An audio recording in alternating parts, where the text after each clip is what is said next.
मी अजय सपकाळ. माझ्या वडिलांना 12:30 वाजता 28 तारखेला नॉर्मल अल्सरचं ऑपरेशन होतं, त्यासाठी दाखल केलं.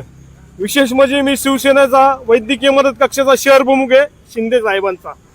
मी व्यवस्थित प्रोसेस करून डॉक्टर साहेबांशी कोऑर्डिनेट करून सगळ्या गोष्टींची माहिती घेऊन त्यांना दाखल केलं. डॉक्टर साहेबांनी मला सांगितलं 2 दिवसाच्या आत वडील व्यवस्थित होतील. 28 तारखेला दुपारी ऑपरेशन झालं. ऑपरेशन झाल्यावर 2 दिवसांनी वडील व्यवस्थित झाले, शुद्धी आले, सगळं बोललं, वेंटी काढला, ऑक्सिजन काढला, वडिलांनी गप्पा मारल्या. आणि 2 दिवसाचं ऑपरेशन झालेलं असतं त्या माणसाला त्यांनी खुर्चीवर बळजुबरीने बसवलं. आणि बसवल्यानंतर ते त्यांचे टाके होते 20-25, त्यातले 7-8 टाके तुटल्यानंतर टाक्यांनी डॉक्टरांनी काही आम्हाला सांगितलं नाही. इन्फेक्शन आहे बॉडीत. त्या संध्याकाळी त्यांनी वडिलांना सिटी स्कॅनवर नेलं. अक्षरशः आपटलं. हे डॉक्टर फ्रॉड आहे का कुणाला काही माहित नाही. लिहून दिलं. डॉक्टर येतो, एक नवीन डॉक्टर येतो, ट्रीटमेंट देतो, तो मास्क लावून आलेला असतो, गळ्यातून निघून जातो. अक्षरशः आमच्या वडिलांना एवढा त्रास झाला.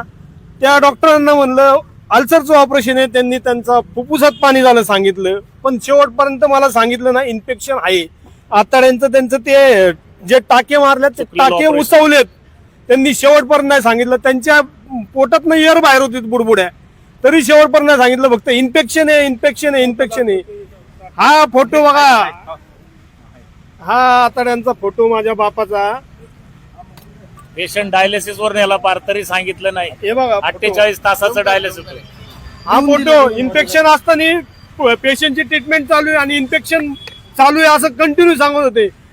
फुफ्फुस गेले म्हणले, किडन्यांवर आलाय, तुमच्या लिव्हरला प्रॉब्लेम झालाय, हळूहळू करत असं डायलिसिस आणलं. आणि शेवटी माझ्या वडिलांना आज सकाळी 8 डॉक्टरांनी बसून छाती फोडून टाकली, दाबून साफ केला छातीचा चेहरा. माझ्या बापाचा व्हेंटिलेटर त्यांनी फुटून गेला इकडून. माझा बाप